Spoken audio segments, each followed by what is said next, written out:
Hello and welcome to the second video about the Uttlesford Design Code project. I'm Jack Bennett, Uttlesford District Council's Principal Urban Design Officer. The next stage in this process is to understand what local people like and dislike about buildings, places and landscapes in Uttlesford, and which parts you feel are really distinctive to Uttlesford. The overall aim is that this information feeds into a design code which identifies what is special about Uttlesford, reflects local aspirations, deals with local concerns and responds to people's hopes and fears for the future. We're launching a survey and this video aims to explain how to start thinking about it. So, distinctive Uttlesford. What buildings, places and landscapes do you think are distinctive to Uttlesford? What is it about them that lets you know you're in Uttlesford and not somewhere else? You can think neutrally and objectively about this question. We're looking for specific things that can be evidenced rather than how people feel about it. Opportunities for expressing positive and negative feelings come in the later questions. So there are of course many special and distinctive things about Uttlesford, but I'm going to run through just a few to get us started. This is Saffron Walden Market Square. It's a distinctive rectangular shape, which is based upon the medieval grid street pattern. You'll notice the distinctive town hall building with stone columns at ground level and a projecting gable end roof. The library, the white building here, is also a very distinctive form. The terrace of buildings at the back of the picture are distinctive, with various materials and roof forms. The grey pavers on the floor mark this as a special civic place where people have priority over cars. This is a traditional rural cottage in Clavering. It's set in a rich, established landscaping and has a variety of roof forms and materials including thatch and natural slate. It's finished in a light coloured render, which is distinctive to Uttlesford. You'll also notice this drainage channel running across the picture, with a quaint bridge and lots of reeds and rushes. This is a distinctive feature of Uttlesford and provides functional drainage, but also interesting greenery in the street. This is a cottage in Stansted Mount Fitchett. It has a distinctive red tile roof and light coloured render, and it also has something called pargeting, which is a patterned plasterwork, which again is very distinctive to Uttlesford. You can see a black timber building in the background, and the brick and flint front garden wall is very distinctive to Uttlesford. The flint walls can be found everywhere, from high streets and settlement centres, front gardens, and also estate boundaries like the Audley End estate. This is Great Dunmow High Street. The road meanders in a natural way and all the buildings are connected in one long terrace, which is a distinctive feature of town and village centres in Uttlesford. The building heights, materials and roof forms are all very varied, which again is a distinctive feature of these town and village high streets which have developed over centuries. So likes. What buildings, places and landscapes do you like and why? Please submit a photograph, explain what it is that you like, and mark the location on the map. It is important for us to get a mix of rural and village likes, but also more town-based likes, for example the centres of Great Dunmow or Saffron Walden. It's also important for us to get recent development likes as well as historic development likes, as more recent developments are more likely to reflect up-to-date building techniques, policies and standards. I'm going to run through some developments that I personally really like in Uttlesford. This is Thorpley Close on the edge of Great Chesterford. I really like how it has a soft green edge facing the open countryside rather than hard fencing. They've achieved this by hiding the fence within the hedgerow and making sure the hedge is properly planted. I also like the variety of roof materials and the variety of features, including the gable roofs, which are the pointy bits, and the dormers, which are the little windows in the roof. This is Morris Dance Place on the edge of Thaxted. There's a lot that I love about this place. Along the back you can see a historic building that has been brought back to life as new homes. The other new homes in this place have their own distinct contemporary character, but one that ties in with the local character. A nice touch is the rosemary planted between the car spaces, so you get a nice waft as you get out of your car. This is Little Canfield near Takeley. It's a pond which forms part of the drainage strategy for the scheme. It is richly planted with rushes and reeds and is bustling with wildlife.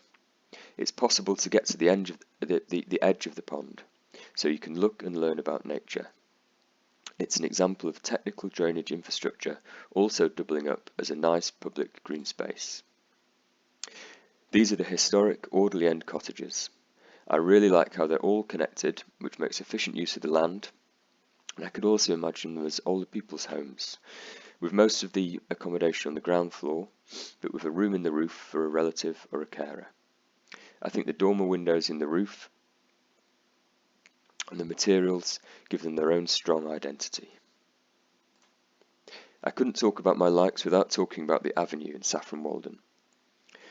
I particularly like how the common Uttlesford farmstead, with barns and farmhouse arranged around a courtyard, which you can see all over the district, has been reimagined in a new way. The landscaping for this scheme is really well done, with lots of shrub planting and street trees. So dislikes. Is there anything you dislike about how new development has been built in Uttlesford? We don't want to criticise anybody's home, so we're keeping dislikes to broader themes. It's important that you don't mark any locations on the map and don't specify any actual locations in your response. So these are some of my personal dislikes. I'm going to use the Council's Building for a Healthy Life document, which shows examples of poor design from all over the country, so it can be used to illustrate these. So this page shows what happens when the space between the pavement and the front of the house is not done well.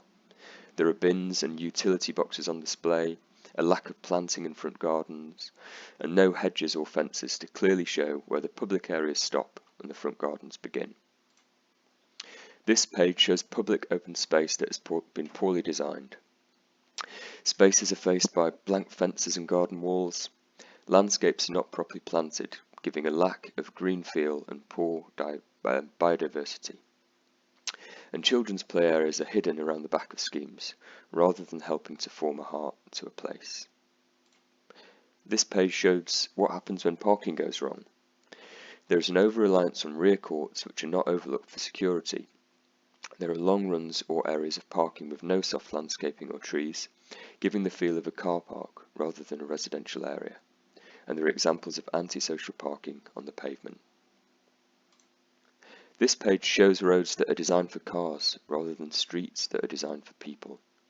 The highways are over-engineered with long sweeping corners, large areas of tarmac and wide carriageways, which all combine to allow cars to drive much faster, and they make moving around as a pedestrian or cyclist difficult and unpleasant. You wouldn't feel comfortable letting children play on these roads, even though they are right outside people's houses. So, hopes and fears for the future. How do you hope that new buildings and places are introduced into the district in a way that maintains and enhances what is special? And what opportunities do you think new development could bring? What will new development need to do and have to help you lead a fulfilling, enriching and sustainable life? What are your fears around introducing new buildings and places sensitively into such a special district? And what challenges and barriers do you foresee? Think broadly about this question.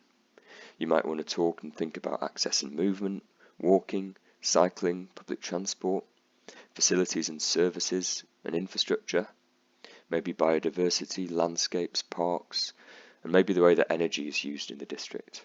There are many other themes to think about. The following pages are just some quick thoughts to get you started. Do you want green spaces which help reduce flooding whilst providing interesting places to explore and enjoy and providing good biodiversity? Do you see opportunities for places with a distinct identity, with good walking and cycling provision and public spaces with play facilities and biodiversity to be enjoyed by all? Do you need facilities and services to be provided near homes, with cafes, retail, employment and other uses accessible and well supported and well used? This example has a heritage building which has been given a new lease of life in a public space. So there are walking tours to sign up to, which are being led by the council. If these are full, or if you can't make it along to these, we'd encourage you to do your own self-led walking tours. But we've got some pointers if you're going to do that. So, just reading through this list then. Please don't enter private property, including people's front gardens. Be careful on the roads whilst walking and looking. Some of the streets don't have pavements and can be quite unfriendly to pedestrians. Always carry water and snacks, particularly in the hot weather. Let someone know where you're going and when you're going to return. It's also advised to do this in groups of at least 2. Don't go alone unless you absolutely have to. So overall, anything self-guided is ultimately at your own risk, so stay safe. So thank you very much for watching. Looking forward to meeting some of you and seeing how everybody responds to the survey. Thank you.